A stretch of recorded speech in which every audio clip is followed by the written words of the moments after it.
ซื้อของลูกชายเป็นประเด็นคิดเลยเป็นคิดงานคิดแรกปกติจะส่งจะลงแต่คิดเดียวมันจะมากิน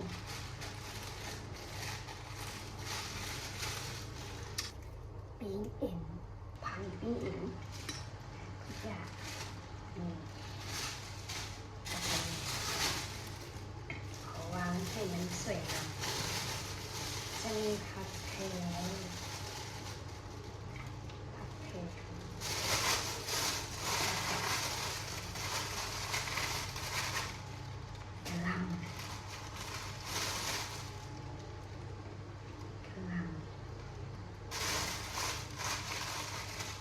จะมีน้ำเจลมีมะถ้วยมาอันนี้มีน้ำเจลซีฟู้ดครับไปลองหาซื้อขอบคุณบ่มีแต่ว่าเขามีเส้นฝืนมีโรเส้นฝืนใส่กับน้ำปลานิดนึงคือจะกินพันแห้งแต่ว่าอยากกินแบบปิ้งเองลูกนอนเลี้ยงหลังมาได้คิดทายนอกมาได้เดี๋ยวลูกตื่นให้แป๊บนึงนะแปะถ้วยน้อยใส่เจียวอีกก่อนเจียวแล้วโมเมนต์ได้ถ้วยเจียวแล้วโอ้ใช่จังไงวะเป็นทีหน่อยเซิร์ฟเกอร์วางไว้นี่อันนี้จะเป็นเจียวที่มากับเซตติ้งเองเลย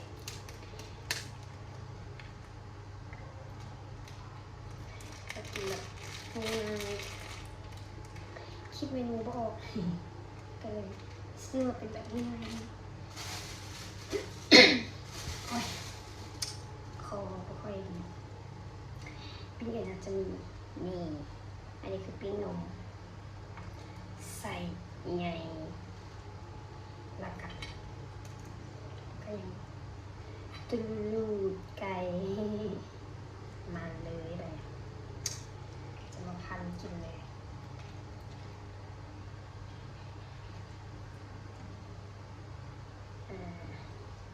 ขั้นตอนทำอิฐก็คือใส่เส้นหมี่แล้วกันเส้นหมี่จะใส่เกี่ยวกระเทียมแบบเกี่ยวเองเกี่ยวกระเทียมแล้วเกี่ยวใส่น้ำมันนะแล้วก็ใส่น้ำปลาหน่อยนึงให้มันมีรสชาติแล้วก็ใส่ผักแพรวผักนี้เท่านี้แล้วก็ใส่นมหมูไปเลยจ้านี่พันไปเลยจะลองจิ้มก่อนเราแจวที่มาแล้วก็จะว่าเนาะมาเด้อกินน้ำกัน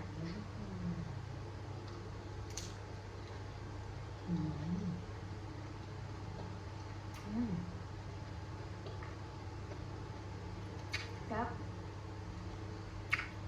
ส่วนอย่างกินแล้วจานนี้เลยมึงกับคุณกับแซ่บกันคำต่อไปอย่าหยุดผักแพรวมา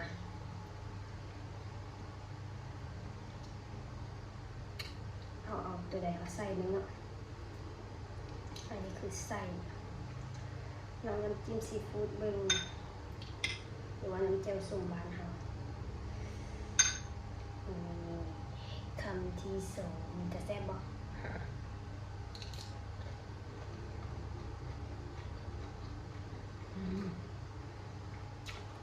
ต้องจุ่มกระชับเนี่ยอย่างแบบนี้แหละ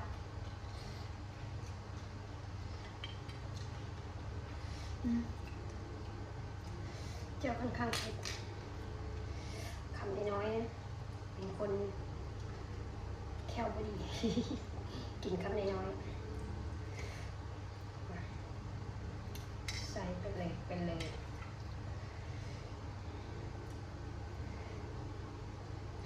นมหมู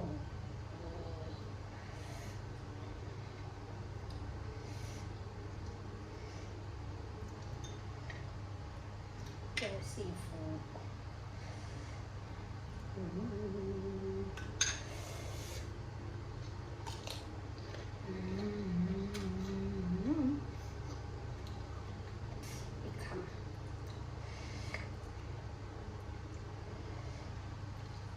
ลงไปจะได้ผักกับน้อยผักลงไปต่อไปเป็นตูดไก่แต่แซ่บลูกบางคนก็บอกมากินนะตูดไก่นะตูดไก่นั่นแหละแต่ว่าสำหรับที่นายเองมากิน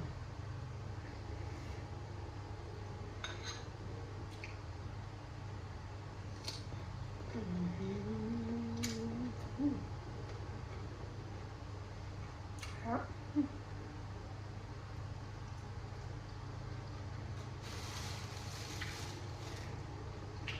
นี่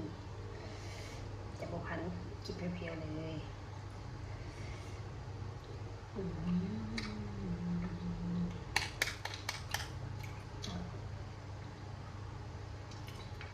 ถามว่าซื้ออะไรสิกินบ่อยๆบุบะ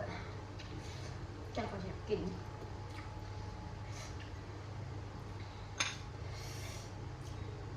ปวดน้ำเจียวซีฟู้ด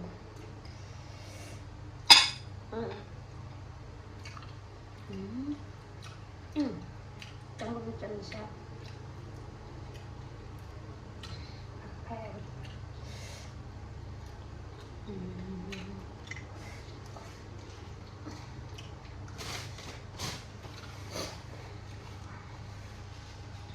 เผ็ดอันนั้นก็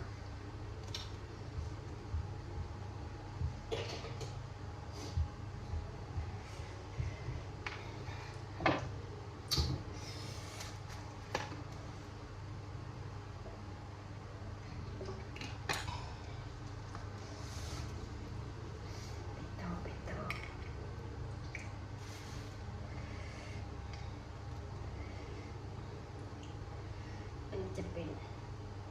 ไส้จำเจลซีฟู้ด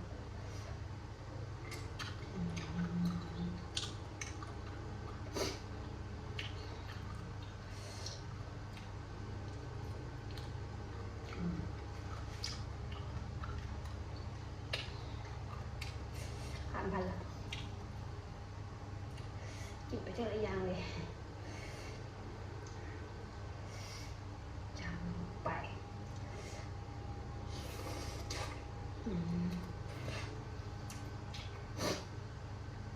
ลืมบอกกินจนสิเครื่องคิดละขอยังใส่มือเลยนะนี่ละฮัทถ่ายคลิปใหม่จากไหนกันพอดีโรงงานก็แนะนำนี่เลยยังอยากเขินๆนะอายก้อนอยู่ถ้าว่าเฮ็ดเป็นบ่ถึกเนี่ยก็แนะนำอะไรเด้อเป็นมือใหม่เป็นแม่ลูกอ่อนที่แบบอยากเฮ็ดคลิปอยากสร้างตัวตนไว้เพื่อลูกใหญ่ลูกก็จะได้มีช่องของตัวเองสร้างพื้นฐานไว้ให้ลูก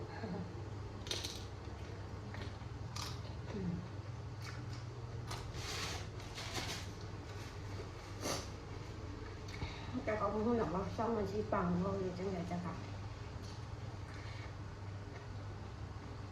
น้องผักก็เห็นด้วยใจธรรมะตั้งใจสิเฮ็ดคลิป YouTube ช่อง YouTube มาตั้งแต่พุ่นละสมัยยังเรียนหนังสือแต่ว่าเป็นคนขี้อายบอกกล้าแสดงออกนะขั้นตอนเรียนกันยังแบบอาจารย์เอากระดาษนี่ขี้อาย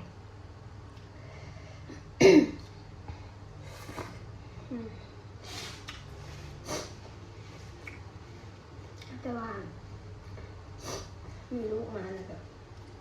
อาจจะคิดเลยว่าโอ้การหาเงินมันไม่ได้หาด้วยช่องทางเดียวมันต้องแบบต้องไปหลายทางแล้วบวกกับยุคสมัยนี้แบบการหาเงินอย่างเดียวมันบ่พอเหตุงานประจำมันบ่พอ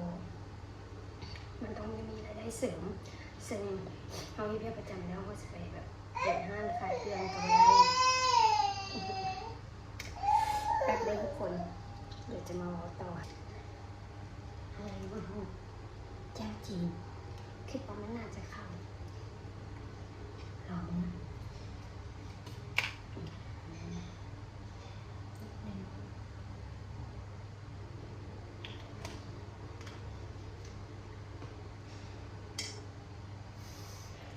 จะถ่ายจบบทคลิปมึง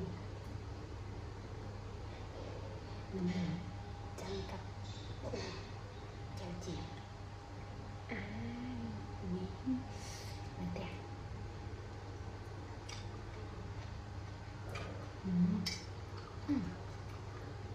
เข้าเลย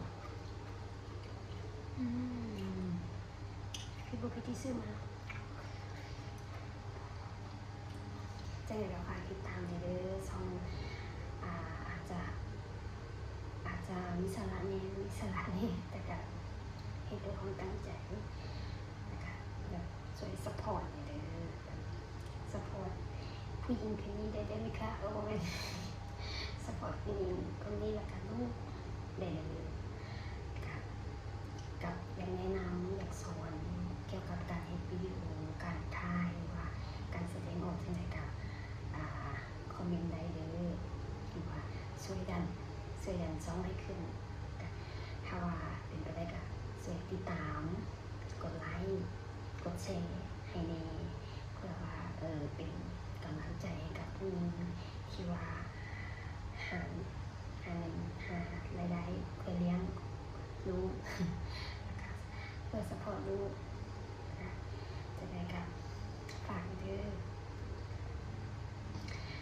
คลิปนี้มันอาจจะยาวแล้วเราก็มากินในเบิ่งสักนิดเนาะเพราะว่าอย่าลืมตื่นอีกจังใดกับฝากนี่เด้อฝากตีนาแล้วก็อยู่ที่วันนอนอยู่วันนี่เดี๋ยวเรากดส่งนี้นี่แล้วก็เบิ่งติดตามให้นี่ทุกๆแพลตฟอร์มนะคะทุกๆ